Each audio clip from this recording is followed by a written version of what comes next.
Buenos días. Se da inicio a la clase número 8 del curso de hidráulica. Ya vamos a continuar con lo que estamos viendo en cuanto a cauce abierto, ya o contorno abierto, mejor dicho. Y estábamos viendo en la clase anterior lo que era la ecuación de energía, ¿cierto? Que permitía determinar cuánto era la energía total que traía el agua disponible debido a su escurrimiento. Como yo les comenté en la clase anterior, la carga hidráulica o la energía disponible que trae el agua cuando tiene movimiento, ¿cierto? Dentro de la hidrodinámica es dependiente de la energía cinética, de su energía potencial y de su energía de presión. En este caso, la energía potencial, o la altura Z hacia el lecho del fondo del canal, se mide con respecto a algún dato o referencia en el eje horizontal, ¿cierto? La energía de presión corresponde a la altura desde el lecho hasta la superficie libre del nivel de agua dentro del canal, y la energía cinética corresponde a una línea imaginaria que va desde la superficie libre en el canal hasta la altura que tenga esta línea de energía, ¿cierto? Que va a ser un diferencial de b cuadrado partido por 2g. Ahora, esta energía se conserva muy similar a lo que vimos en el módulo 1, donde teníamos el equilibrio Bernoulli, lo único que ahora la altura de presión se sustituye por la profundidad del nivel de agua. Toda la energía que parte en un punto inicial dentro del análisis, ¿cierto?, va a ser igual a la energía máxima disponible, tomando como referencia ese punto inicial. De ahí en adelante, la línea de energía y la línea piezométrica empiezan a descender de manera constante, y en forma paralela si no hay una diferencia en la sección transversal en cuanto a el área, ¿ya?, que abarca el agua. En ese caso, la altura o carga de velocidad se mantiene constante y la línea de energía se mantiene paralela a la línea de presión, que es lo que se puede visualizar en la imagen. Ahora bien, la línea o la pérdida de energía, ¿cierto?, se determina como la diferencia que va a existir entre la línea de energía máxima y la línea de energía, ¿ya? Por lo tanto, se asume que la pérdida de energía es una pérdida constante, uniforme, y que va creciendo conforme se va avanzando en el desplazamiento L de la longitud del tramo de canal. En términos de carga, entonces, de metros de columna de agua, como nosotros lo hemos trabajado, las unidades de energía, la energía disponible es la altura Z, ¿cierto?, la energía potencial, más la energía cinética, más esta profundidad del nivel de agua por el coseno del ángulo, que como les comentaba anteriormente, es por el coseno del ángulo debido a que tiene una cierta inclinación, porque la profundidad del nivel de agua se mide con respecto a al fondo del canal, ¿cierto?, que ya tiene una pendiente. Por lo tanto, una línea perpendicular a ella va a ser la profundidad del nivel de agua. Mientras que lo que nosotros necesitamos es la altura h con respecto a la perpendicular, a ser perpendicular, pero con respecto a la referencia, no con respecto a la pendiente del lecho del canal. Y es por eso que la altura h, ¿cierto?, es igual a la profundidad del nivel de agua, pero por el coseno de teta, del ángulo. Coseno del ángulo. El ángulo es el ángulo que se genera entre la línea del fondo del lecho, ¿cierto?, y la referencia. Eso ya lo vimos en la clase anterior. Ahora, se considera que ese ángulo es aproximadamente 1, porque generalmente las pendientes que se utilizan para los canales generalmente son bastante pequeñas.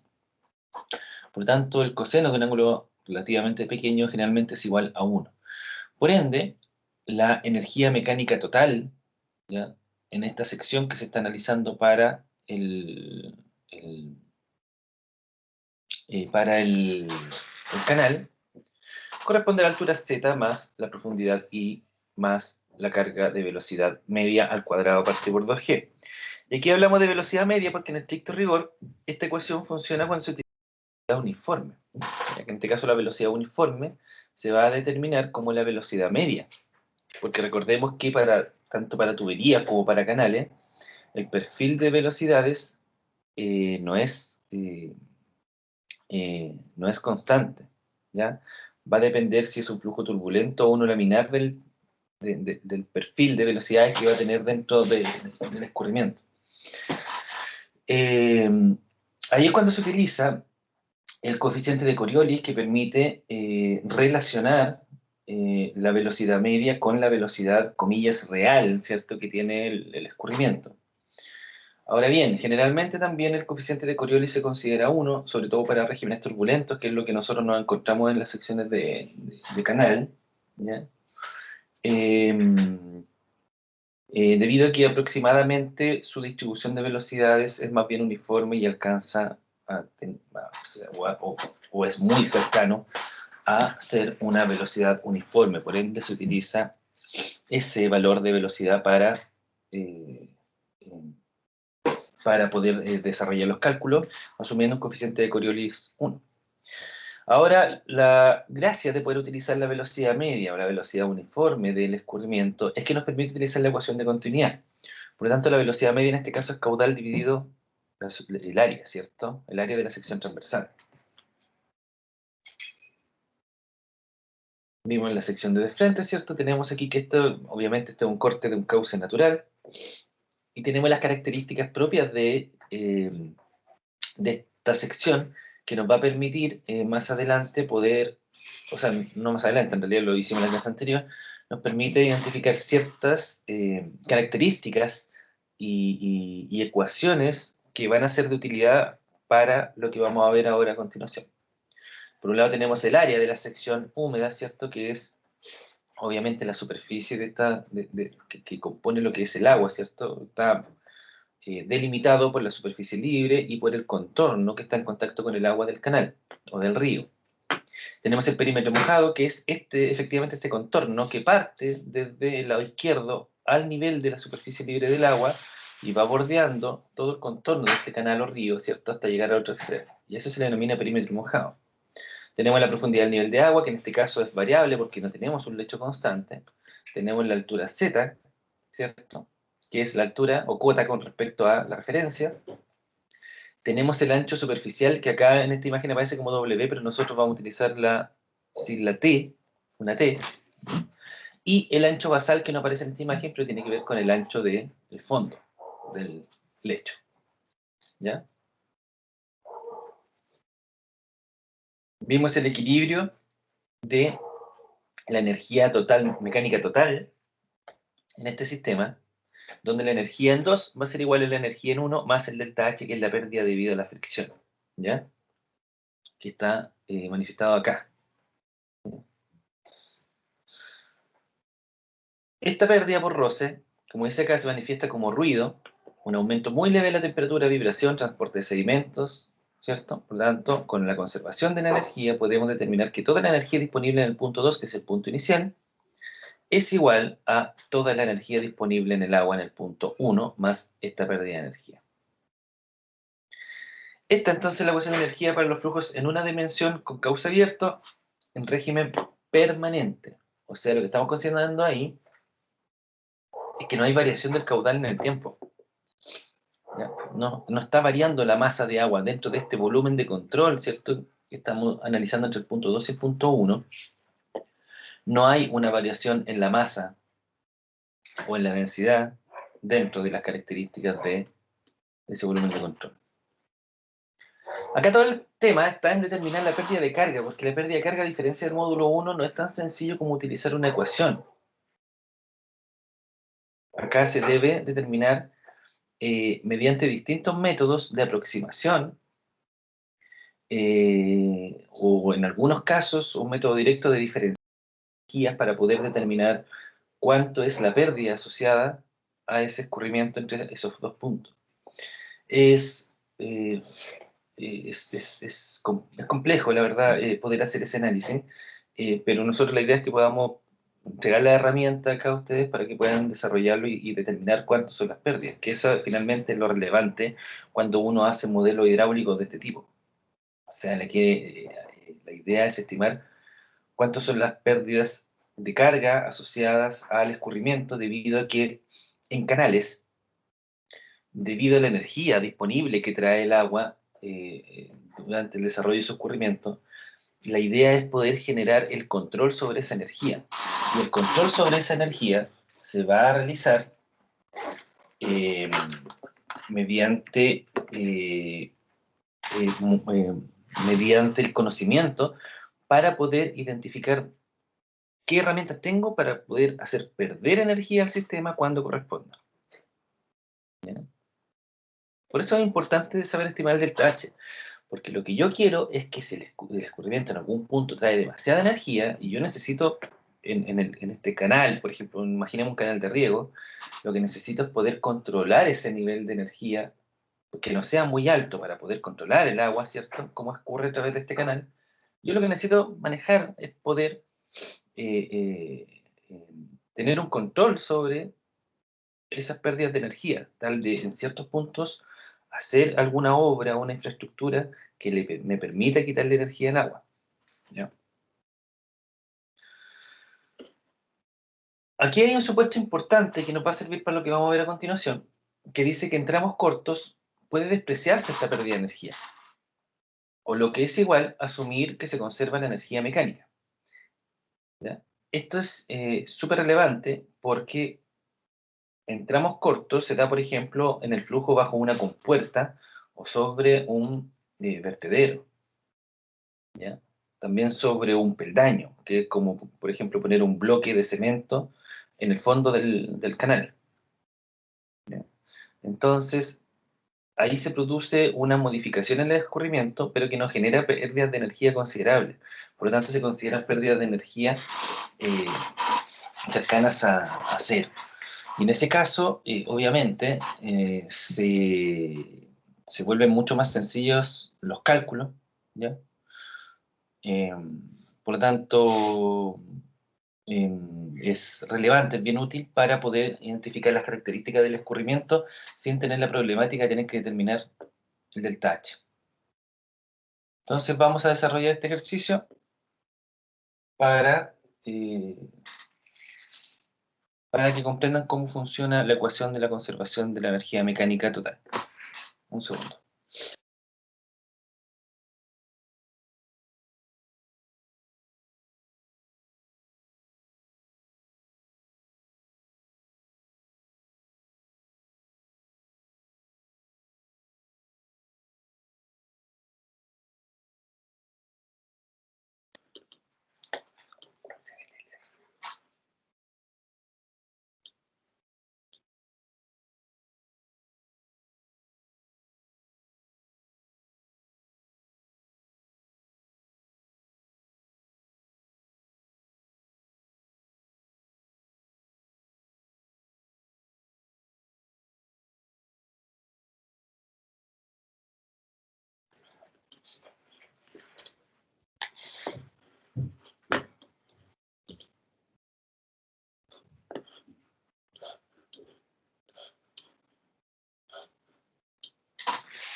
Ah,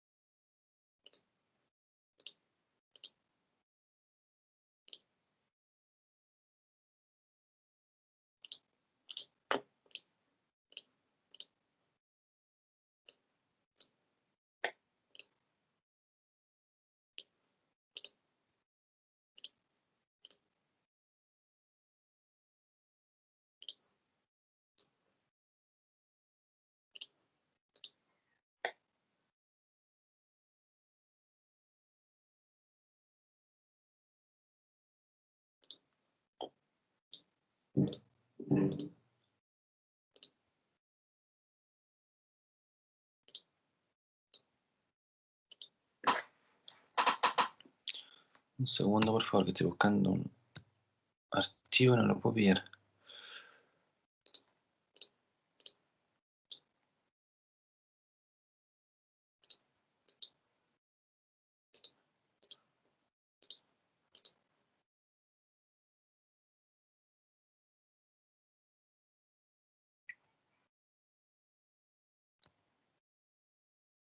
Aquí está.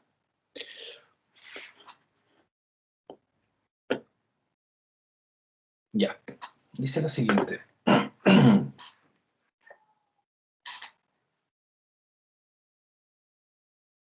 En el caso del flujo de una compuerta, por bajo de una compuerta, es un ejercicio típico de conservación de la energía mecánica, ¿ya?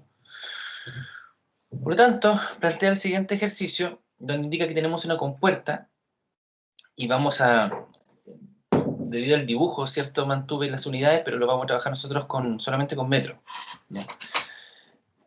Antes de la compuerta, imaginemos que esto es un canal.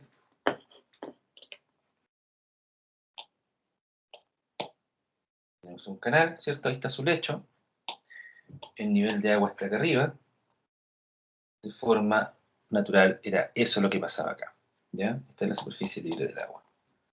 En algún momento, a alguien se le ocurrió aquí instalar una compuerta. ¿Qué salió verde?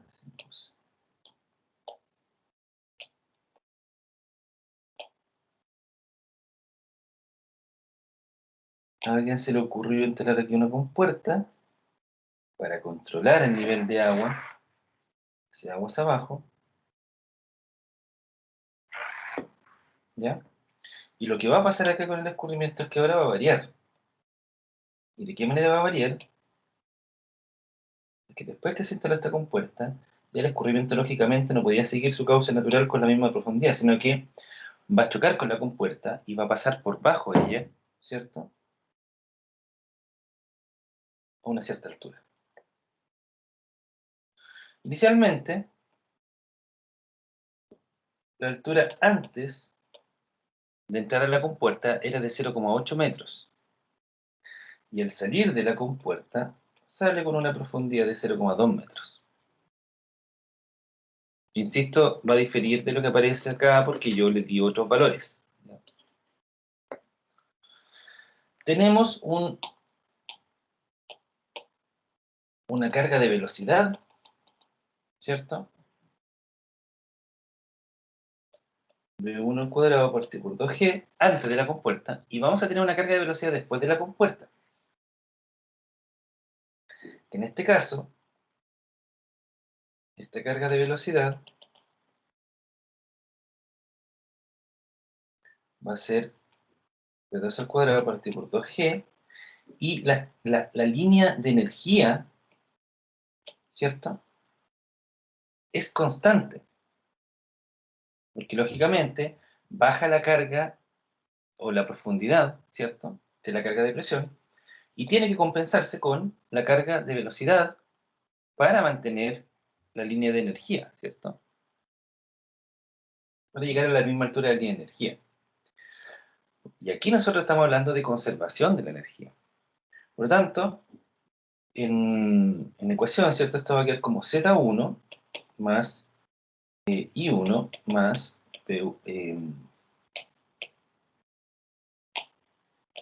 V1 al cuadrado partido por 2G es igual a Z2 más I2 más V2 al cuadrado partido por 2G. Que esto es la conservación de la energía mecánica, ¿ya?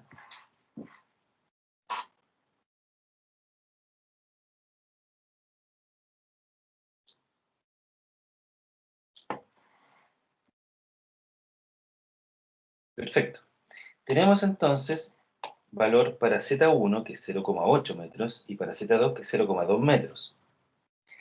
Acá aparece con una cierta inclinación el dibujo, pero aquí está asumiendo en estricto rigor que esto es horizontal, por lo tanto, los Z, ¿cierto? Perdón, cometí un error aquí. Tenemos los valores de I1, no de Z. Cometí un error.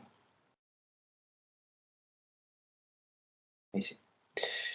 Tenemos los valores de I1, que es la profundidad 1, que es 0,8 metros, y de I2, que es la profundidad 0,2 metros. Ahí sí. ¿Ya?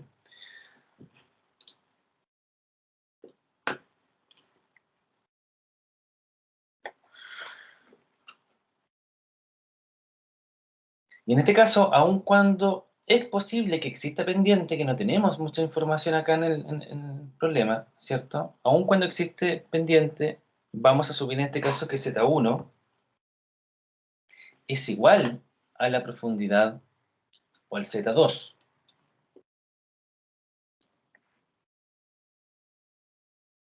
¿Ya? Z1 igual a Z2 con respecto a la referencia. Como les digo, aunque está inclinado aquí el dibujo en estricto rigor, vamos a considerar que es prácticamente horizontal. Por otro lado, me entrega otra información el problema que me dice que el canal es rectangular de ancho B igual a 2,4 metros. O sea, el canal tiene, si yo miro la sección transversal de este canal, es una sección rectangular de ancho B igual a 2,4 metros. Y me pide determinar entonces cuál es el caudal. ¿Ya? Hay que desarrollarlo entonces, po. ¿Qué herramientas tenemos acá? Fíjense que de partida, dentro del equilibrio de la ecuación de energía, tenemos que los z son iguales, por lo tanto se van a cancelar.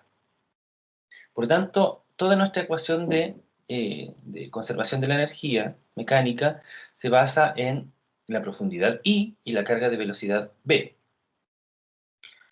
Tenemos ambas profundidades I, por lo tanto tenemos una velocidad 1 y una velocidad 2. Tenemos dos variables dentro de una ecuación. En este caso, ¿qué es lo que nos queda? ¿O qué herramientas tenemos para poder resolver, para esta ecuación resolverla, ¿cierto? Y determinar el caudal? Tenemos otra ecuación, que es la ecuación de continuidad.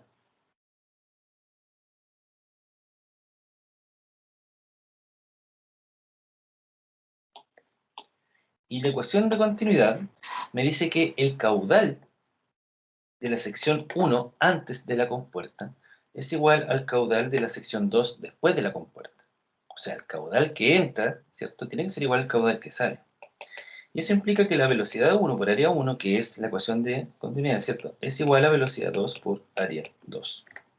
Por lo tanto, me es posible hacer una relación entre velocidad 1 y velocidad 2, que son las dos variables que tengo. Velocidad 2 entonces va a ser igual a velocidad 1 por área 1 dividido área 2. Ahora, como la sección es rectangular, tenemos que su sección va a ser igual a la profundidad del nivel de agua por el ancho. ¿Ya? Por lo tanto, como área es igual a ancho por profundidad, nos queda que velocidad 2 va a ser igual a velocidad 1 por ancho por I1, que va a ser el área 1, dividido el ancho del canal por I2, que va a ser el área 2. Se van a cancelar los anchos B y me va a quedar finalmente que la velocidad 2 va a ser una relación entre velocidad 1 por profundidad 1 dividido la profundidad 2. Entonces, como pueden ver ahora, en mi ecuación de conservación de la energía, ya no tengo, o sigo teniendo velocidad 1 y velocidad 2, pero ahora puedo sustituir la velocidad 1 por una ecuación que me permite dejarlo en función de velocidad 1. Entonces, en ecuación de energía, me queda que I1 más B1 al cuadrado partido por 2G va a ser igual a I2 más velocidad 2 al cuadrado 2G, pero la sustituimos por la ecuación que tenemos arriba y me queda B1 al cuadrado por I1 al cuadrado, ¿cierto? Dividido 2G por I2 al cuadrado.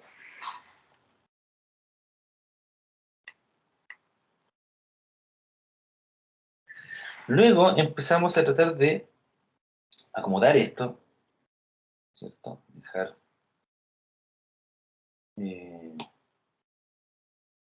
y tratar de empezar a acomodar las variables para que quede una ecuación más sencilla, ¿cierto? Y podemos aquí entonces, por ejemplo, juntar la velocidad 1 a un lado y dejar las profundidades al otro. Por lo tanto, me quedaría que v1 al cuadrado partido por 2g menos v1 al cuadrado por i1 al cuadrado dividido 2g por i2 al cuadrado es igual a i2 menos i1. Factor común, v1 al cuadrado partido por 2g, paréntesis 1 menos i1 al cuadrado partido i2 al cuadrado. Eso es igual a i2 menos i1.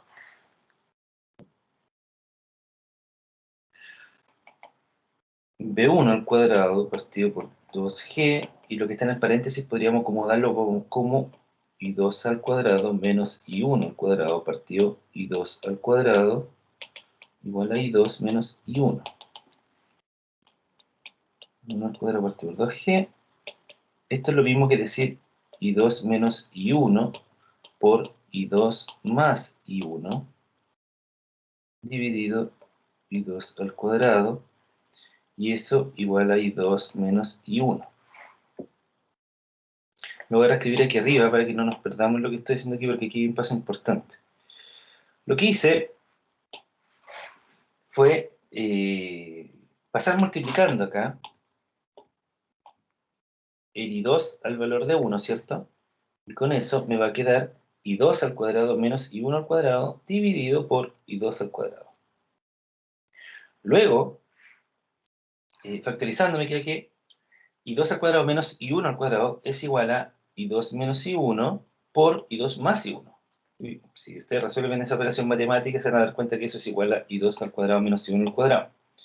Por lo tanto, la ecuación me va quedando que v1 al cuadrado partido por 2g, voy a reescribirlo quizá abajo para que se note bien, es igual a i2 menos i1 por i2 más i1 partido i2 al cuadrado. Y eso va a ser igual a i2 menos i1. Por lo tanto, se pueden cancelar acá los i2 menos i1.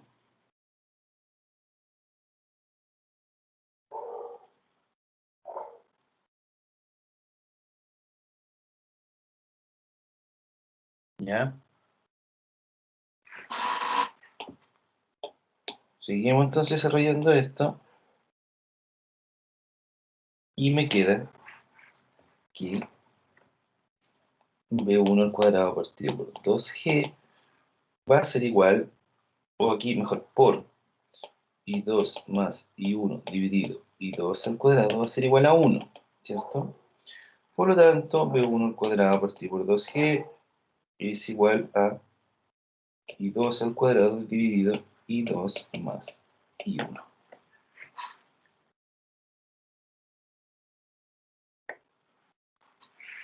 Si despejamos la velocidad 1, que es la que nos interesa determinar, porque con esa vamos a determinar el caudal, ¿cierto? Me queda que la velocidad 1 va a ser igual a raíz de i2 al cuadrado por 2g dividido i2 más i1.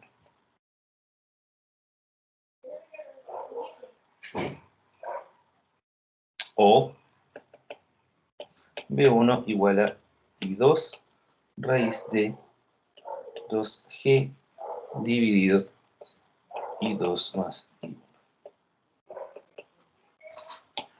Ahí tenemos entonces la ecuación que define el valor de la velocidad 1 solamente en función de las alturas antes y después de la compuerta. ¿Ya? Lo cual es una relación bastante interesante porque no tiene otra forma de determinar la velocidad más que con la relación de los niveles de agua, antes y después. Ahora, como dijimos delante, ¿cierto? Para determinar el caudal, sabemos que el caudal, por la ecuación, ¿cierto?, es igual a velocidad por área. Por lo tanto, el caudal va a ser igual a V1, que es el dato que tengo, por área 1. O sea, es igual a I2 raíz de 2G dividido I2 más I1 por área 1, que el área 1 va a ser, como lo dijimos anteriormente, I1 por B.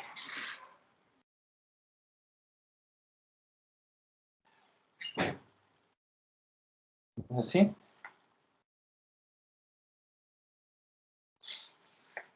El caudal finalmente entonces va a ser igual a I2. La profundidad I2 es 0,2 metros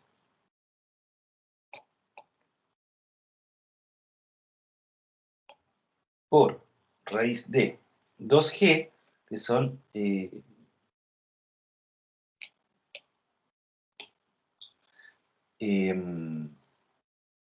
19,6 metros partido segundo al cuadrado, y eso dividido I2 más I1, que es 0,2 metros más 0,8 metros, por I1, que es 0,8 metros, y por el ancho B, que son 2,4 metros. ¿Ya? Por lo tanto, el caudal va a ser finalmente igual a 1,7 metros cúbicos por segundo. Fíjense que las unidades dan, porque en los números que tenemos afuera de la raíz tenemos un metro, otro metro y otro metro. Ahí tenemos el metro cubo. Y dentro de lo que está la raíz, ¿cierto? El metro de la aceleración se va a ir con el metro abajo de la suma de las alturas y va a quedar segundo al cuadrado, 1 dividido segundo al cuadrado en raíz. Por lo tanto, va a pasar afuera solamente como segundo. O sea, va a quedar metros cubos dividido segundo. Por lo tanto, las unidades también dentro del análisis. ¿Ya?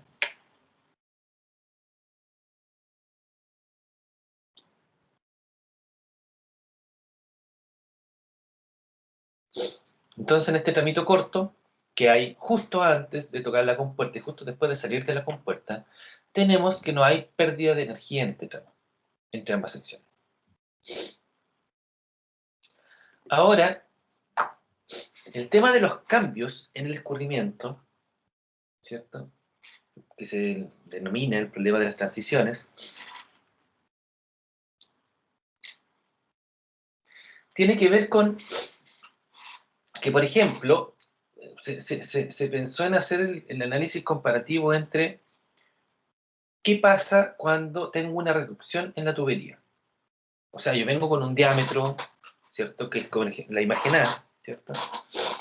Vengo con un diámetro X, ¿cierto? Un diámetro D, y que se estrecha hasta llegar a un diámetro menor.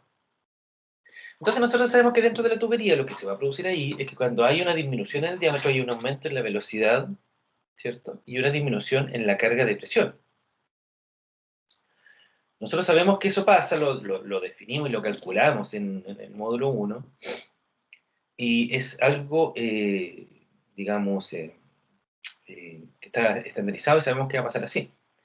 Pero sin embargo, en los canales, en las secciones abiertas, supongamos ahora que ese estrechamiento nosotros lo producimos con un peldaño abajo.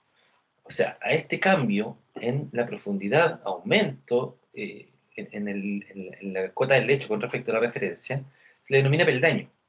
O sea, el agua va a fluir, va a escurrir acá y va a tener este pequeño peldañito que la va a peraltar, va a aumentar en su profundidad. O sea, perdón, va a aumentar en la cota del lecho.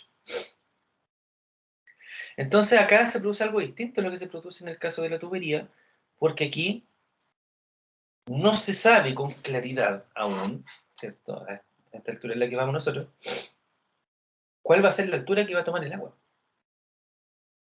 Va a disminuir y va a tomar la forma que tendría esta sección de la tubería, por ejemplo, como si fuera dentro de una tubería, iría el nivel de agua, tenemos aquí el cambio en el diámetro y disminuiría el nivel de agua, se mantiene constante o aumenta.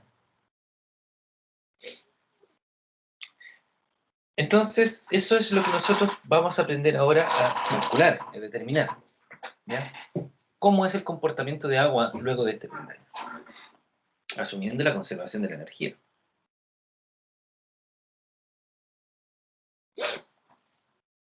Ahora ahí dice algo bien relevante respecto a que la profundidad, ¿cierto? Incógnita, que es la profundidad sobre el peldaño, se encuentra tanto en la energía, en la ecuación de energía como en la ecuación de continuidad. porque recordemos que la ecuación de continuidad es velocidad por área, y el área depende de la profundidad. Por lo tanto, ahí está la incógnita. Y la ecuación de energía tiene la profundidad, que es la altura del nivel de agua, por lo tanto, ahí ya también está la incógnita. Entonces, ¿cómo resolvemos un problema donde la energía mecánica tiene estas dos ecuaciones para poder trabajar y las dos dependen de la variable que es desconocida? Entonces empezamos a desarrollar la ecuación y viéndolo desde el punto de vista de la energía específica, ¿ya? Que la energía específica, a diferencia de la energía total, ¿cierto?, es que no tiene la cota Z con respecto a la referencia, el dato. Esta energía específica es la energía de presión más la energía cinética, es la energía que tiene el agua, ¿cierto? No con respecto a alguna referencia, sino es la energía disponible del agua para ser transferida. ¿Ya? No es la energía que potencialmente podría entregar, sino que es la energía que efectivamente trae el agua. Por lo tanto, empezamos a desarrollar esto. Sustituimos en este caso el valor de velocidad por caudal dividido área con la ecuación de continuidad. Y me queda que la energía queda como la profundidad más caudal al cuadrado dividido área al cuadrado dividido 2G. Esta es la energía de presión y de velocidad, o sea, la energía propia del fluido, sin considerar el aprovechamiento que se le puede dar debido a su ubicación respecto a una referencia, que es lo que les comentaba recién, ¿cierto? Es la energía propia del agua.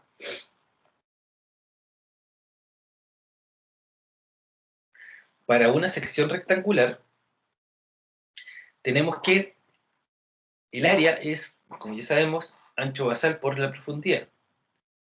Por lo tanto, podemos definir una nueva variable que se le denomina el caudal específico, ¿ya? Esta con minúscula, que es el caudal por unidad de ancho, por metro de ancho. Esto solamente sirve para canales prismáticos rectos, ¿ya? Esto no sirve para otro tipo de sección, o cuando hay cambios de sección, ¿ya?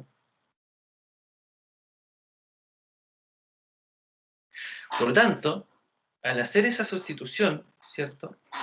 Que lo voy a trabajar acá. Tenemos que inicialmente la energía específica es igual a partir 2G, ¿ya?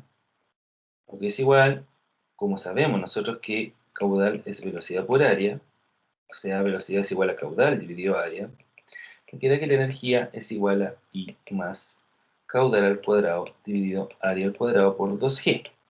Pero el área, en esta sección rectangular, que es la que nosotros vamos a analizar, es igual a el ancho por la profundidad. Por lo tanto, la energía es igual a I más caudal al cuadrado, ¿cierto? Dividido I al cuadrado por 2G.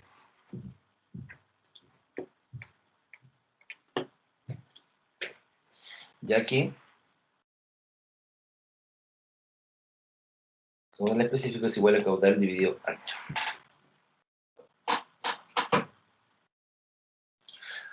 Por lo tanto, ya tenemos nuestra ecuación de energía, ¿cierto? De energía específica, que depende de el caudal por unidad de ancho y por la profundidad. Ahora, si nos percatamos, ¿cierto? Tenemos profundidad al cuadrado en la ecuación de energía. Por lo tanto, al multiplicar al valor que está arriba, si quisiéramos desarrollar esto, nos vamos a dar cuenta que tenemos en estricto rigor una ecuación cúbica, ¿ya? O sea, esto es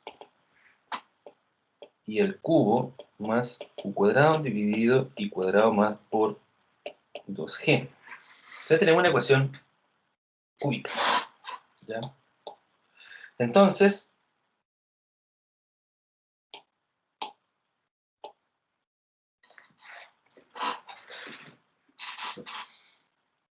al ir variando la profundidad I dentro de la ecuación de energía, vamos a poder ir determinando distintos tipos o distintos valores de energía específica para el sistema, ¿ya? O sea, nosotros suponemos un canal, cierto canal, ¿cierto? Donde vamos a tener aquí un nivel de agua de una profundidad I variable.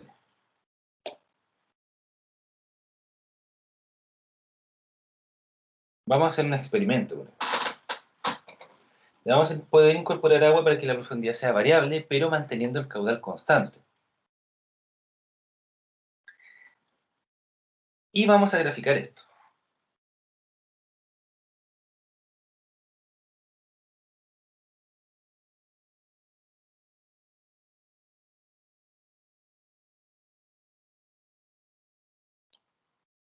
La profundidad de metros. ¿Ya? Entonces aquí nosotros vamos a utilizar el famoso gráfico de profundidad versus energía específica, donde vamos a tener tres soluciones posibles para la ecuación de energía específica. ¿Ya? Ejercicio. Entonces el experimento considera en tener cuáles son las posibles profundidades para un mismo caudal y para una misma energía específica, ya que lo que nosotros vamos a mantener constante es la energía específica y el caudal.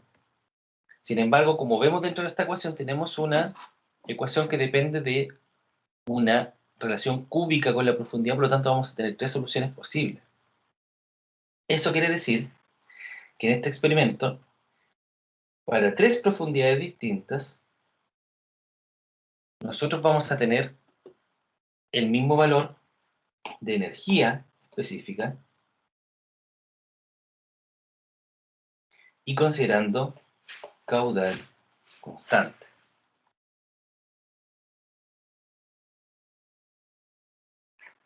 De antemano les digo que de estos tres resultados, dos son positivos y uno es negativo. ¿Ya? Y que ese negativo no tiene una relación real, digamos, dentro del análisis. Físicamente es imposible.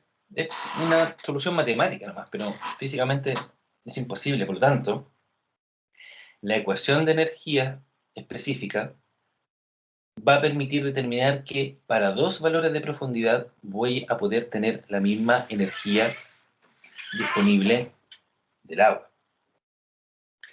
Eso es importante porque eh,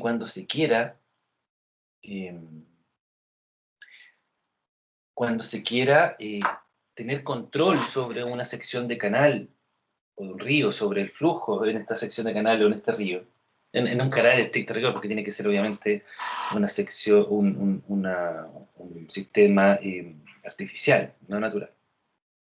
En un canal, yo puedo determinar o puedo controlar el sistema, el canal, para que lleve una misma cantidad de energía para dos condiciones distintas.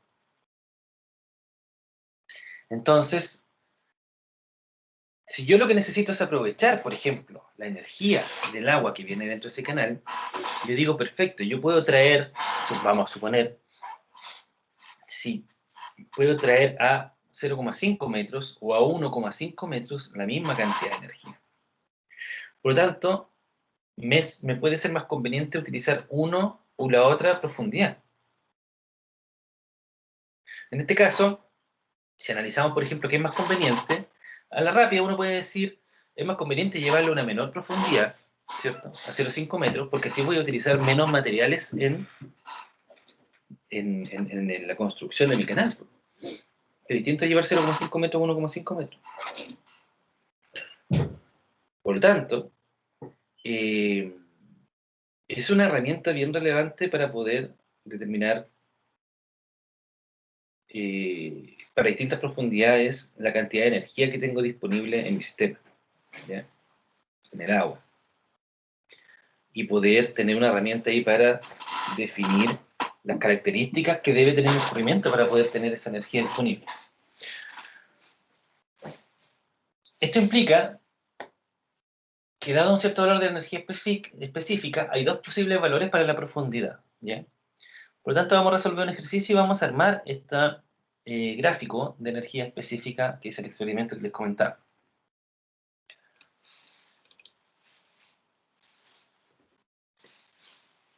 Entonces tenemos el siguiente ejercicio, que dice lo siguiente. Tenemos esta sección de canal, donde tenemos una grada, o peldaño en el fondo, de una altura de 10 centímetros, por eso delta Z, porque es la diferencial entre las cotas antes y después del peldaño. Entonces ese diferencial es de 10 centímetros. ¿Bien? La sección es rectangular, con un ancho de 3,2 metros. La profundidad I1 antes del peldaño es de 0,78 metros e I2 es la variable, porque no sabemos a qué altura, ¿cierto? O profundidad, mejor dicho, va a estar el nivel de agua después del peldaño.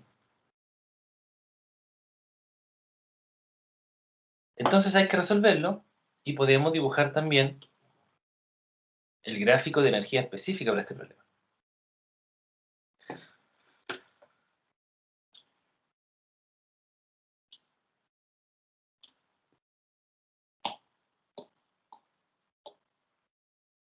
Ya.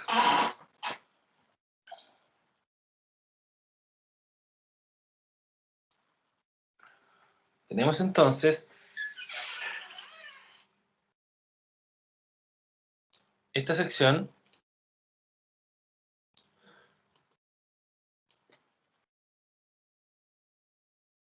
de canal que tiene este peldaño aquí, de 10 centímetros. Traemos el nivel de agua. Originalmente está acá, ¿cierto? Y luego tiene una caída. Pero no sabemos qué tan profunda es esa caída en el nivel de agua. Si va a llegar acá o va a llegar acá. Y eso es lo que vamos a determinar ahora. ¿Cuál de los dos y dos es?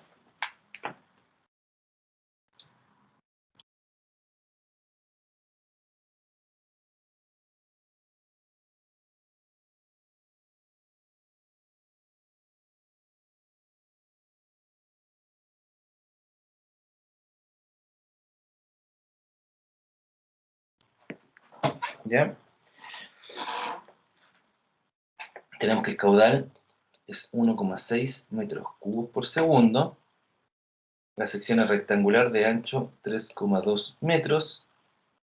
El peldaño tiene un delta Z igual a 10 centímetros. Y 1 es igual a 0,78 metros. Vamos. Entonces, planteamos la ecuación de conservación de energía, ya que planteamos inicialmente el supuesto de que es un tramo corto,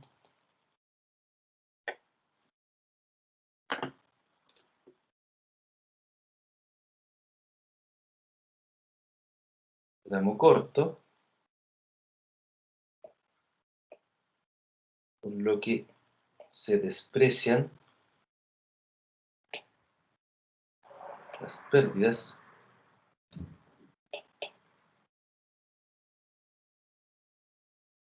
¿ya? Y vamos a suponer en este caso que Z1 es el datum. Por lo tanto, delta Z, que es igual a Z2 menos Z1, igual a 0,1 metro, es en estricto rigor Z2 igual a 0,1 metro. ¿Qué más? Planteamos la ecuación de energía. La ecuación de conservación de la energía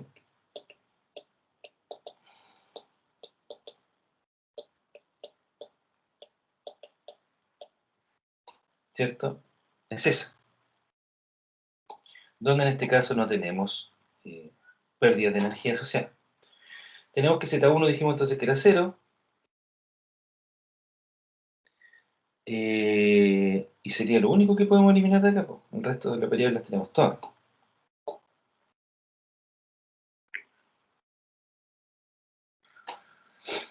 Perfecto, nuevamente tenemos el valor de I2, que sería 0,1 metros, los 10 centímetros, ¿cierto?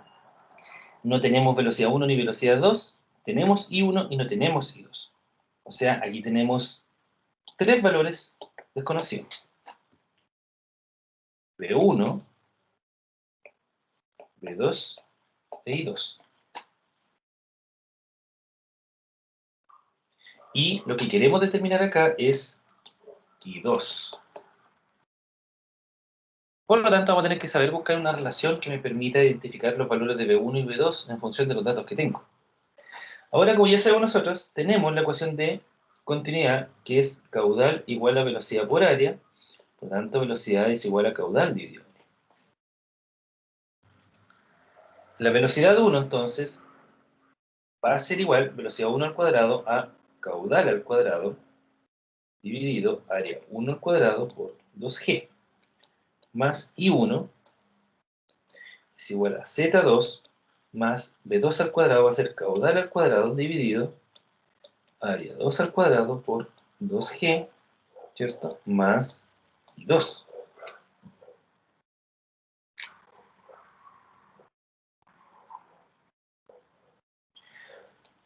Sabemos que área es ancho por profundidad, por lo tanto me queda la ecuación q cuadrado dividido I1 al cuadrado, B al cuadrado, 2g más I1 es igual a Z2 más q cuadrado dividido I2 al cuadrado por B al cuadrado por 2g más I2.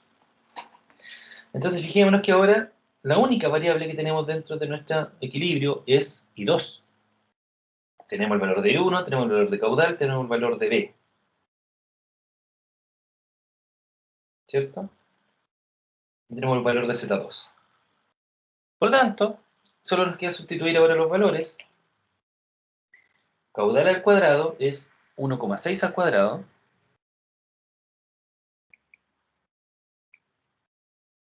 No voy a escribir las unidades, pero hay que tener mucho ojo con eso. Muchas veces utilizar las unidades sirve para darse cuenta de errores, ¿ya? Por lo tanto, es bastante conveniente. Como consejo, siempre utilicen las unidades. Yo lo voy a hacer netamente para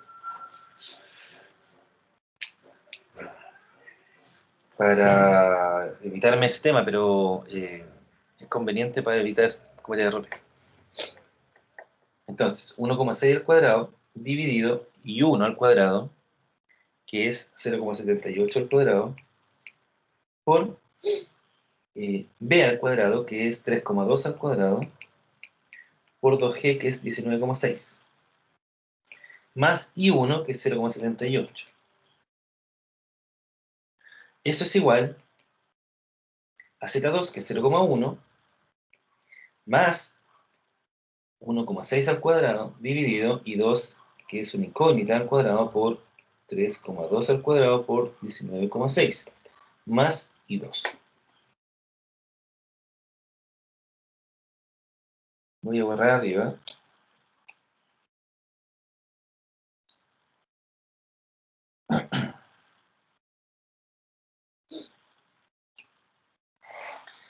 Finalmente, calculando esto, me queda que es igual a 0,02 metros más 0,78 metros es igual a 0,1 metro más 0,0128 metros cuadrados dividido, metro al cubo, perdón, dividido I2 al cuadrado, esto es metro al cubo, más I2. Para sacar el numerador de esta ecuación, o sea, perdón, el denominador, el I2 cuadrado, voy a pasar multiplicando los otros factores y me va a quedar finalmente que esto, y reagrupando, ¿cierto? Me va a quedar una ecuación de esta forma. 0,7 I2 al cuadrado es igual a I2 al cubo más 0,0128. O I2 al cubo menos 0,7 I2 al cuadrado más 0,0128 igual a 0.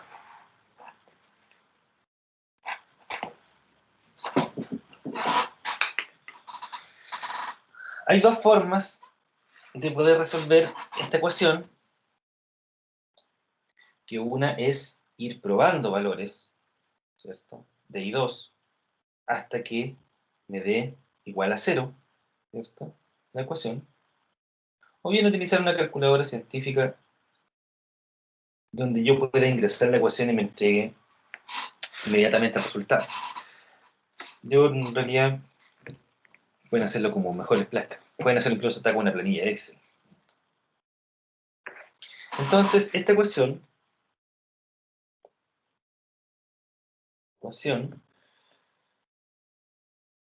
da como resultado dos valores. Uno es 0,67 metros y el otro es 0,15 metros.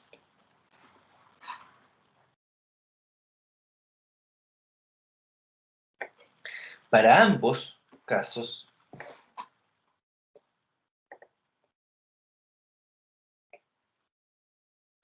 la energía específica se conserva. Entonces, si esto yo lo llevo a un gráfico, que este es el experimento que hablamos delante, ¿cierto?,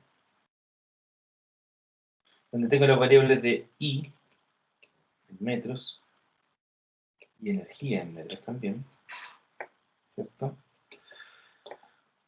Para dos valores, 0,67 y 0,15, yo voy a tener la misma energía específica.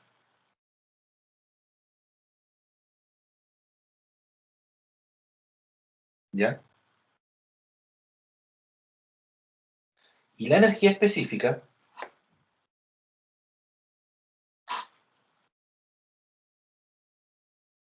como se planteó anteriormente, es igual a la profundidad I más caudal al cuadrado dividido A al cuadrado por 2G. Esto es lo correcto, ¿no? Me equivoqué en algo. I al cuadrado partido por 2G. Está bien. Por lo tanto, si determinamos la energía específica para estos valores de I, la energía, supongamos, utilicemos el valor 0,67. 0,67 más Q al cuadrado es el caudal dividido el ancho. Y el caudal era, como dato, 1,6 y el ancho 3,2, por lo tanto el caudal específico es 0,5. Dividido 0,67 al cuadrado por 19,6.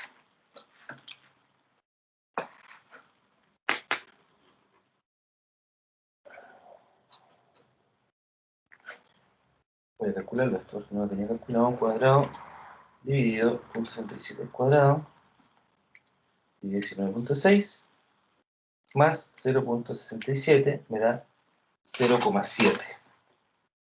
Es igual a 0,7 metros la energía específica.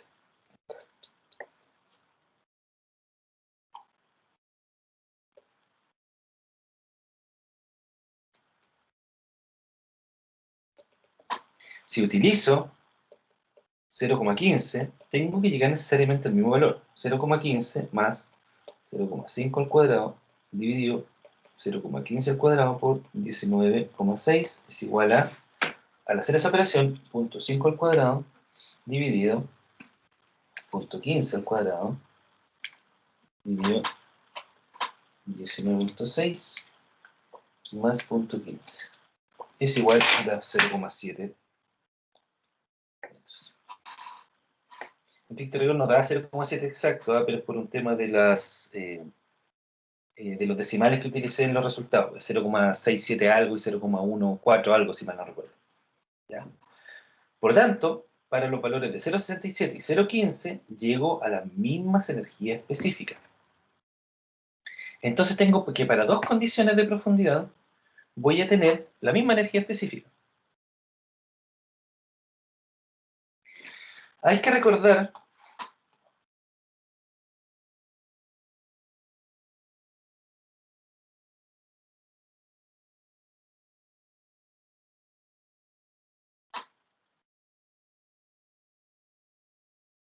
¿cierto?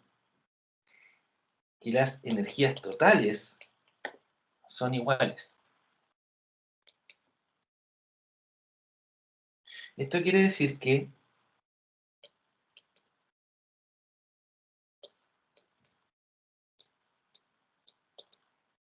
esto se mantiene constante cuando no hay pérdida, ¿cierto?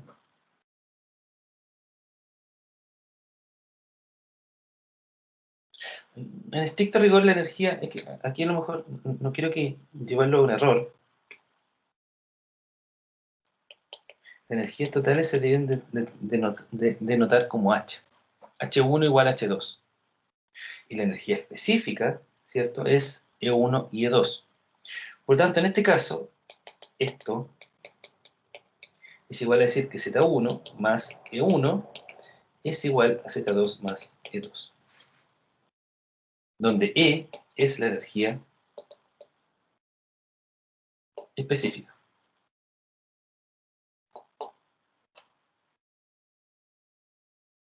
En este problema, nosotros consideramos que el Z1 era el datum, por lo tanto era el 0. Esto me quiere decir que E1 es igual a Z2 más E2. Por lo tanto, ¿cuánto es la energía específica antes del peldaño? La energía que traía el sistema antes del peldaño, voy a borrar acá, simplemente la suma, en este caso, de 0,1, que era el peldaño, más 0,7, que es la energía específica 2. Por lo tanto, la energía específica 1 es igual a 0,8 metros antes del peldaño. De hecho, podríamos calcularla. Vamos a calcular la energía específica en 1, antes del peldaño. ¿Ya? Y más Q al cuadrado dividido I1 al cuadrado por 2G. Eso es igual a 0,78, que era la altura antes del peldaño, más el caudal específico al cuadrado, dividido la profundidad al cuadrado, 0,78 al cuadrado, por 19,6. Y esto nos tiene que dar 0,8. Hacemos el cálculo, 0,5 al cuadrado, dividido 0,78 al cuadrado, dividido 19,6, más 0,78, es igual a 0,8.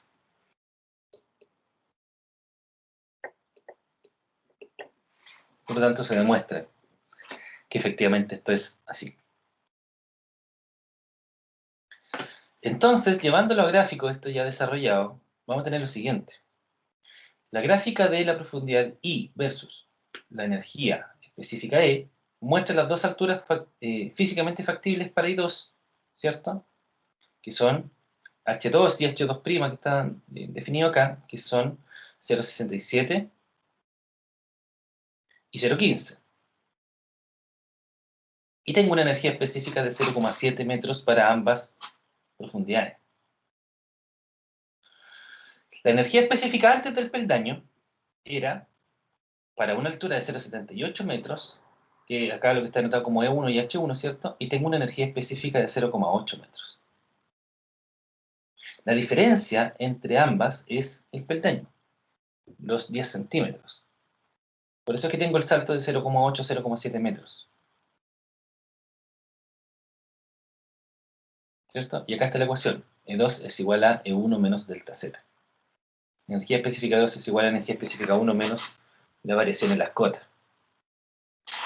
Ahora, esto es relevante porque el análisis me permite determinar de que aquí yo tengo un régimen distinto para cada una de esas alturas. ¿Ya? En esta curva que yo puedo generar, si yo pudiese hacer variar las profundidades en función de esta ecuación, ¿ya? Puedo ir probando una profundidad variable y voy probando esta ecuación de acuerdo a estas características, yo voy a generar aquí una curva.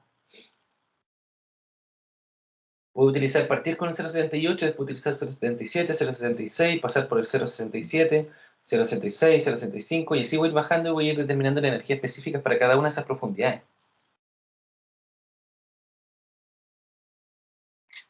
Que el experimento sería ir poniendo un peldaño cada vez 1 centímetro mayor cada vez. ¿Ya? E ir determinando cuánto varía la energía específica, o cómo varía la energía específica y cómo varía la altura en función de ese cambio de energía específica. O sea, piénsalo, si nosotros pusimos un peldaño de 10 centímetros y partimos con una energía de 0,8 metros, si nosotros ponemos un peldaño de 11 centímetros, vamos a tener una energía específica después del peldaño de 0,69. Y para esa energía específica yo voy a tener dos alturas asociadas, distintas a las que calculé. ¿Ya? H2 va a ser menor a 0,67 algunos centímetros, y de acuerdo a cómo se conforma el gráfico, H2', que va a ser el 0,15 metros, ¿cierto? La otra valor de la profundidad va a ser mayor a 0,15. Y esas dos profundidades, a medida que vaya disminuyendo la energía específica, se van a ir acercando,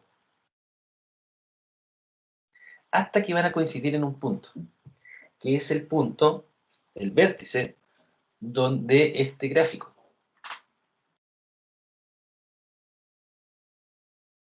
Y en ese punto se va a producir la energía crítica.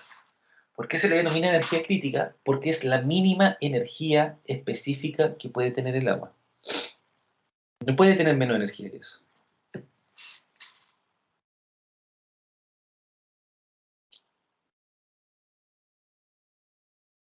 ¿Estamos? Y para esa energía crítica, que es la menor energía disponible que pueda tener el agua, vamos a tener solamente un valor de profundidad del agua. Lo que va a permitir medir esa energía crítica, si nosotros lo llevamos, por ejemplo, a un dibujo, ¿cierto? A esquematizar esto. Tenemos nosotros acá el lecho y partimos con un nivel de agua X. ¿Ya? Si nosotros empezamos a disminuir el nivel del agua,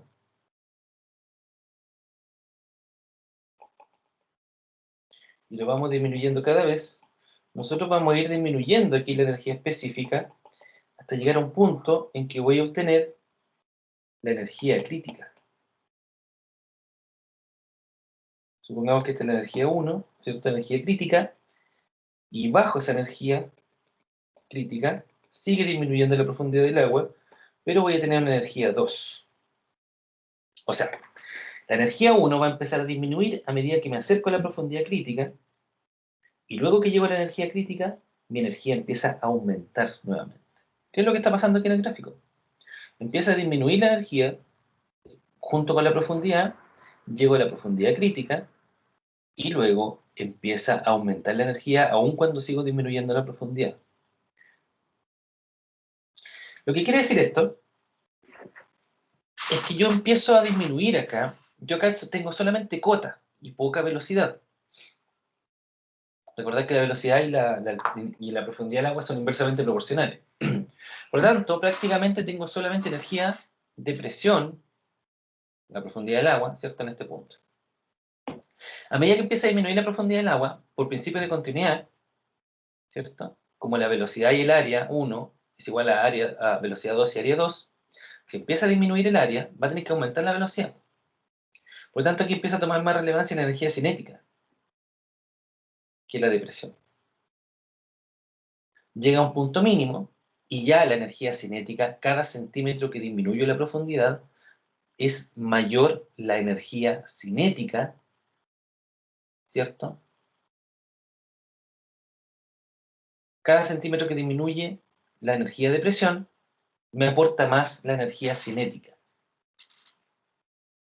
O sea, a ver, supongamos que acá yo tengo una energía de presión de 100, por decir algo, y una energía cinética de 10. Si yo disminuyo a 99, o sea, disminuyo 1 metro, la energía cinética aumenta, pero no aumenta más allá de 1 metro, aumenta menos, aumenta 0,5, por ejemplo. ¿Ya?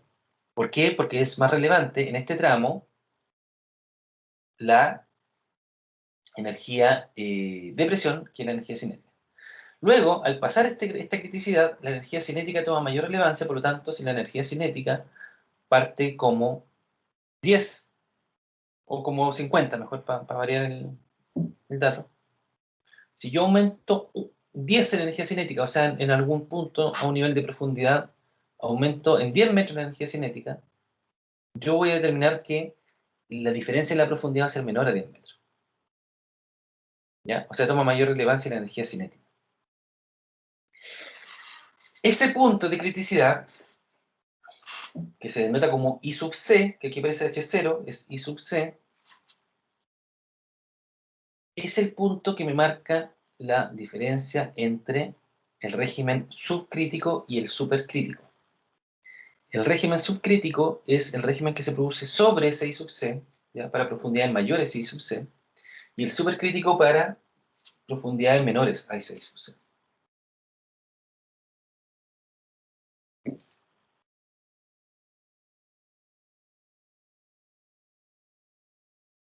Al régimen subcrítico se le denomina también régimen de río, y al régimen supercrítico régimen de torrente. Y son bien característicos en la realidad y fácil de identificar qué tipo de régimen tiene uno cuando uno está mirando un río, por ejemplo, o un canal, está mirando un escurrimiento, mejor dicho, natural. Eh, Cuando ustedes ven que el agua son más bien quietas y están apozonadas, ¿cierto? Hay un pozo, o sea, claro, tienen bastante profundidad, por lo tanto se forman pozones y tiene baja velocidad. Estamos hablando de un régimen subcrítico. Mientras que en otras partes, cuando el agua va a una alta velocidad, ¿cierto? Y se genera alta espuma y altas corrientes y bajas profundidades, nosotros estamos hablando de un escurrimiento supercrítico.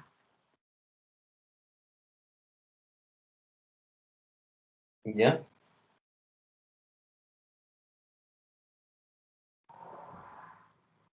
Ahora, este análisis considera que el caudal específico es constante. Sabemos que es el escurrimiento, lo estamos pensando como permanente, régimen permanente, por lo tanto el caudal no va a variar, pero el caudal específico es caudal dividido el ancho.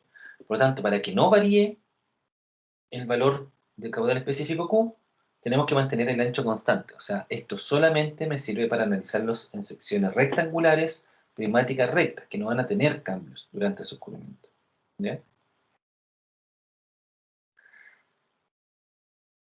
Entonces nosotros podemos, si se hace el análisis de entonces, nosotros tuvimos dos valores, 0,67 y 0,15 metros para la altura 2. Entonces la pregunta es, ¿cuál de los dos es la correcta? Después del peldaño, ¿qué es lo que pasa? ¿Qué profundidad alcanzo? ¿0,67 o 0,15? ¿Ya? Entonces se puede determinar desde el mismo gráfico y decir que el peldaño, nosotros estamos parados primero en energía 1, donde tenemos un régimen subcrítico, acá, ¿cierto? A 0,78 metros, y el peldaño tiene solo 10 centímetros. Por lo tanto, yo me voy a desplazar 10 centímetros en el eje X, ¿cierto? Voy a disminuir 10 centímetros en la energía específica, y me voy a dar cuenta que no puedo desplazarme más allá del punto H2, que es la profundidad 2 de 0,67 metros. Por lo tanto, me mantengo en el régimen subcrítico y voy a disminuir mi profundidad a 0,78 a 0,67 metros. Ahora, ¿qué tendría que pasar para que yo llegara a 0,15 metros de profundidad y cambie el régimen de un subcrítico a un supercrítico?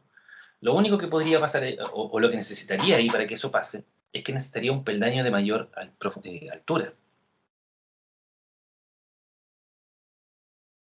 necesariamente.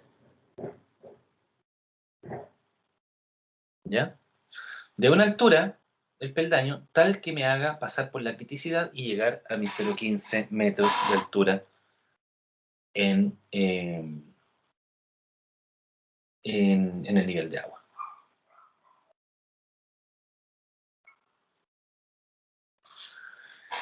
En el caso de que la altura del peldaño fuese justo la altura crítica, que yo la puedo calcular y vamos a determinar empíricamente cómo calcularlo, ¿cierto? Entonces yo en este caso voy a tener que la altura sobre el peldaño va a ser la altura crítica. O sea, si descubro cuánto es el delta z de la altura del peldaño crítico, yo voy a obtener efectivamente mi altura crítica del nivel de agua. ¿Verdad?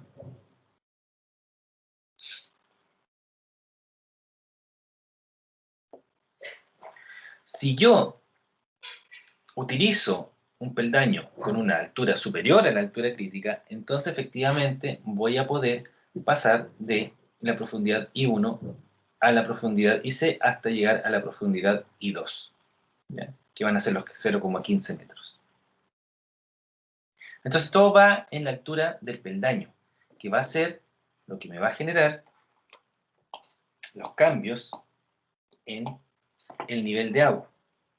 Tenemos ahí nuestro lecho, ¿cierto? Y tenemos aquí nuestro peldaño.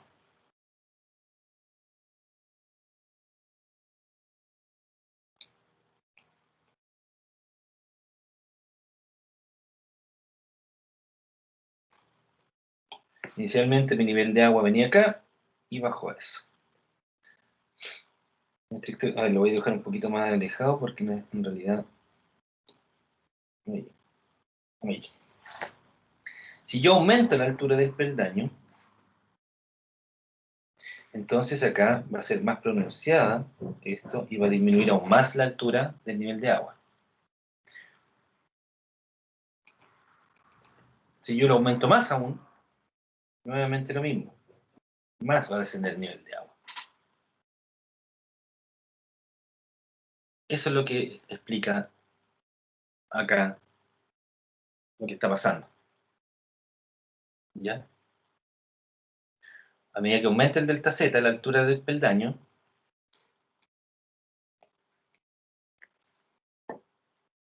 menor va a ser la profundidad del nivel de agua después del peldaño,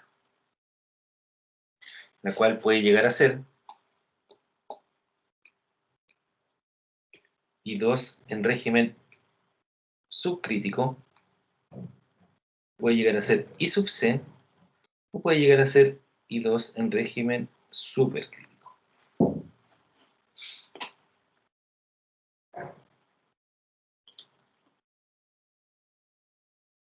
Como les comentaba, el punto I sub C se le denomina la altura crítica y corresponde a la menor energía específica con la que puede pasar un cierto caudal por unidad de ancho Q. ¿Ya? O sea, para cualquier escurrimiento siempre va a tener una energía mínima asociada.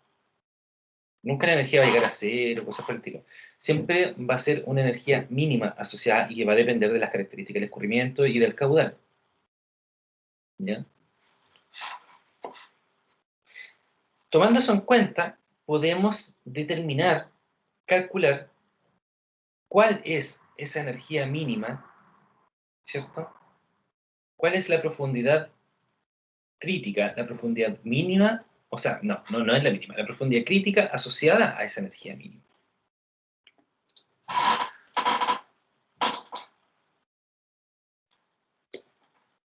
¿Ya?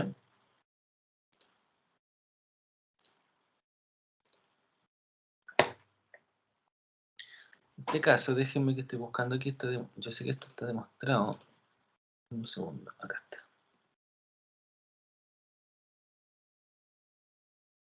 Entonces se puede realizar una análisis de la ecuación de la energía para poder determinar una ecuación que me relacione directamente cómo calcular ese valor de la energía, de la altura crítica, de acuerdo a la energía específica mínima. ¿Cómo? Si nosotros definimos la ecuación de la energía específica, que es la profundidad más b cuadrado partido por 2g, ¿cierto? Con velocidad igual a caudal por área, igual a caudal dividido área, con área igual a B por I, ¿cierto? Sección rectangular.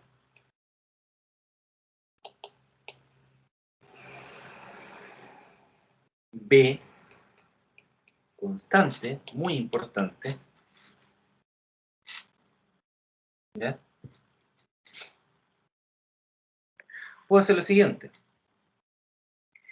La energía es igual a profundidad I más Q cuadrado dividido área al cuadrado por 2G, ¿cierto? O calculando, perdón, descomponiendo el área me queda I más Q cuadrado dividido B al cuadrado y al cuadrado por 2G, que eso ya lo vimos en el ejercicio anterior.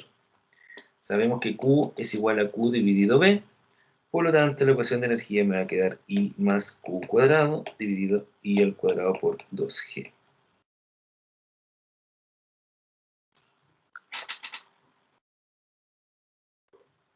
Entonces, como lo vimos acá nosotros, la energía va a ser mínima cuando alcancemos la profundidad crítica. O sea, cuando I sea igual a I sub C, vamos a tener la energía mínima. Y la energía mínima se va a dar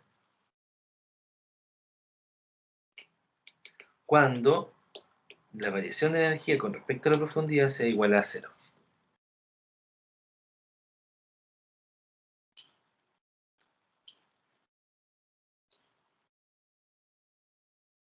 ¿Ya?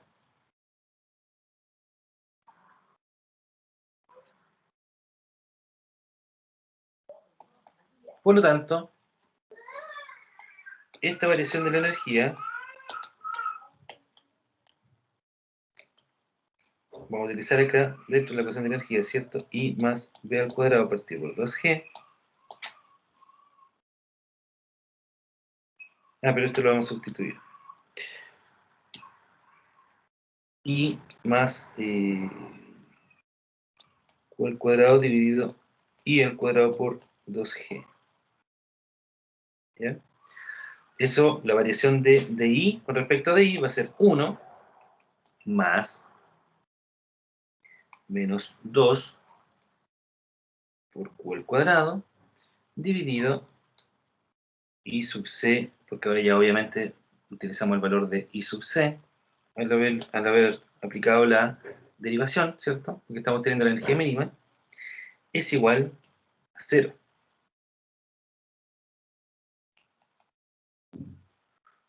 Uno va a ser igual a Q al cuadrado dividido I sub C al cubo por G, ya que aquí se fueron los dos, ¿cierto? Y esto pasa, que es negativo, pasa como positivo hacia el otro lado y me queda finalmente esto. Despejamos I sub C, es igual a Q al cuadrado dividido G. Por lo tanto, I sub C es igual a la raíz cúbica de Q al cuadrado dividido G, que es finalmente lo que está acá en la presentación.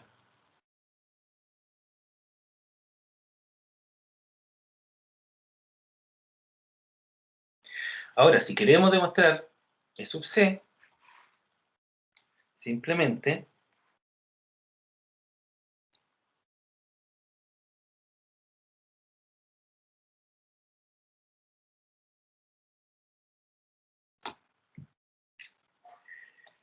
queremos calcular E sub C y tenemos esta ecuación. Por lo tanto, la llevamos para determinar E sub C. E sub C va a ser igual a I sub C más Q cuadrado dividido I sub C al cuadrado por 2G. ¿Ya? I sub C tenemos que es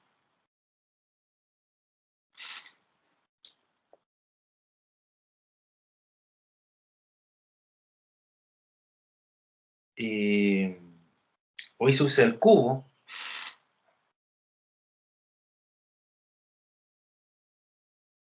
claro, a ver, I sub C al cubo, como dice abajo, ¿cierto? Es igual a Q al cuadrado dividido G. Por lo tanto, Q al cuadrado es igual a I sub C al cubo por G.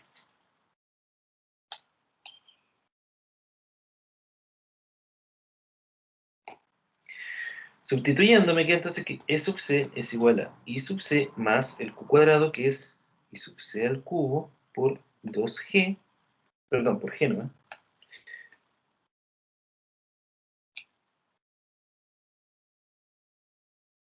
C al cubo por G, dividido I sub C al cuadrado por 2G. Cuando G, cancelo ahí ese I sub C cuadrado, por lo tanto, I sub C va a ser igual a I sub C más I sub C medios. O sea, es igual a 3 medios de I sub C.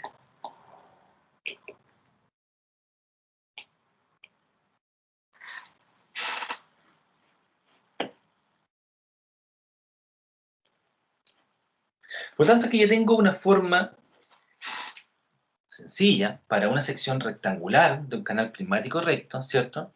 De poder calcular cuánto es la profundidad crítica, cuánto es ese vértice que está ahí en la curva. Y es en función del caudal específico netamente, porque la gravedad es una constante, ¿cierto? Y el caudal específico depende del caudal, que es constante, pero o sea, es un dato, y el ancho del canal, que también es constante, pero también es un dato. Y con eso obtengo I sub C, y con eso hago una relación directa para obtener también la energía crítica. Por lo tanto, este dato es bastante sencillo de obtener, y me permite inmediatamente, al conocer I sub C, saber, viendo, ¿cierto?, el canal, la profundidad que tiene, inmediatamente yo puedo saber si es que viene con un régimen subcrítico o uno supercrítico, solamente conociendo los datos de caudal y ancho. O sea, si yo estoy mirando un caudal, ¿cierto?, y que trae un cierto caudal y tiene un cierto ancho, yo voy a determinar el valor de I sub C, y con mirar la profundidad del canal voy a saber inmediatamente qué tipo de régimen trae.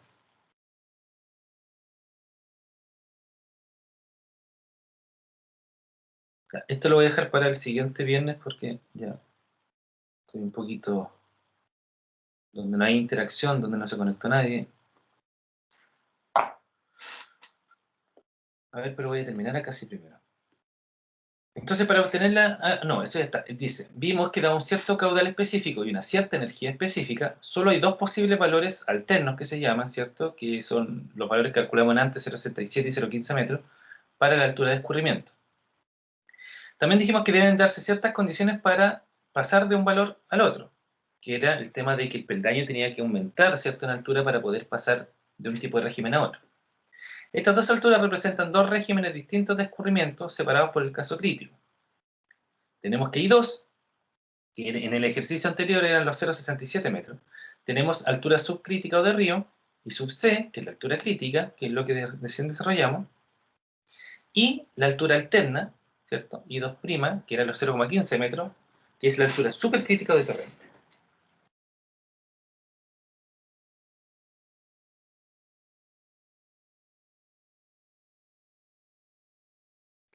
En el escurrimiento crítico, que también es fácil de calcularlo, tenemos que la velocidad es igual a raíz de G por I. ¿Ya? Y corresponde a la velocidad de propagación o celeridad de una onda de baja amplitud en agua quieta con profundidad I. O sea, la velocidad C de propagación de la onda es igual a la raíz de G por I. Esta propagación de la onda, celeridad, es cuando, por ejemplo, ustedes tienen un estanque quieto, ¿ya?, totalmente en equilibrio, y dejan caer una moneda. Cuando cae la moneda, ¿cierto?, empieza una onda expansiva que en todas las direcciones empieza a escurrir. Esa velocidad con la que se mueve esa onda se le denomina celeridad. Y eso se calcula como la raíz de G por I, ¿ya?, en el caso del escurrimiento crítico. Estas ondas se van a producir, así como en el caso del estanque, cuando dejan caer la moneda, se van a producir en los controles, como por ejemplo la compuerta. O sea, en el caso del ejercicio de la compuerta, por ejemplo, ¿dónde está el ejercicio de la compuerta? Más arriba, ¿cierto? Más abajo, aquí. Al existir una compuerta, el agua va a chocar contra ella y se van a generar ondas en dirección hacia aguas arriba. ¿Ya? Y dependiendo de la velocidad de viaje de esas ondas en comparación con la velocidad del escurrimiento del agua en el canal, se van a producir distintos fenómenos. Si la celeridad de la onda es mayor a la velocidad del río, o si la celeridad de la onda es menor a la velocidad del río, o si ambas son iguales. ¿Ya? Cuando hablo de río ahí me refiero al escurrimiento. Entonces, si la velocidad del escurrimiento es mayor a la celeridad de la onda, o sea, si la velocidad que trae el canal es mayor a la velocidad de las ondas que se están desplazando aguas arriba, ¿cierto? El escurrimiento va a ser súper crítico. Y se dice que los efectos de aguas abajo no pueden remontar. Entonces lo que va a pasar ahí es que si yo tengo mi compuerta, y acá está mi nivel de agua, ¿ya?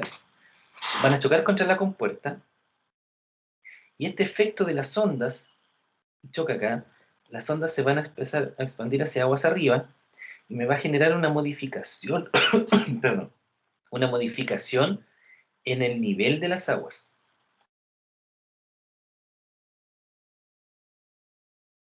Si es que la velocidad del escurrimiento, si la velocidad del escurrimiento es menor a la velocidad de propagación de las ondas, entonces las ondas me van a generar una modificación en mi nivel de las aguas. O sea, la compuerta, si yo inicialmente no existía compuerta y traía aquí una profundidad de, supongamos, no sé, 0,5 metros, si yo instalo una compuerta y la velocidad del escurrimiento es menor a la celeridad, entonces el nivel de agua cercano a la compuerta va a aumentar. 0,6 metros, por ejemplo. Hay que calcularlo, pero supongamos 0,6 metros.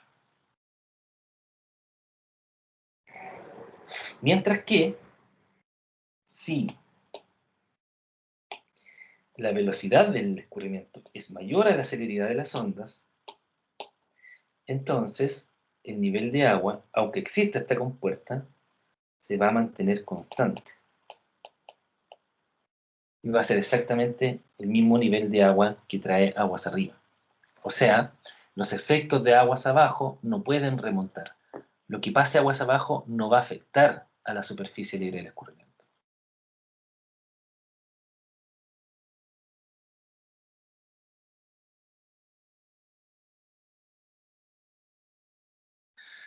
¿Ya? Que eso es lo que está analizando aquí en lo que está explicando. O sea, si la velocidad es lenta, las ondas van a desplazarse hacia aguas arriba y van a generar este efecto sobre mi superficie libre del agua. Mientras que si la velocidad es mayor, ¿cierto? Si, por así decirlo de una forma coloquial, el río se va a llevar las ondas y no van a afectar hacia aguas arriba. ¿Ya? Esto lo vamos a explicar bien en la próxima clase, porque esto es bien importante porque vamos a ver el número de Freud y que sirve para poder hacer los desarrollos de todos los problemas que vamos a ver más adelante. ¿Ya? Así que lo dejamos para el próximo viernes, espero que lleguen, ¿ya? Para que puedan hacerme preguntas. Eso sería todo. Gracias.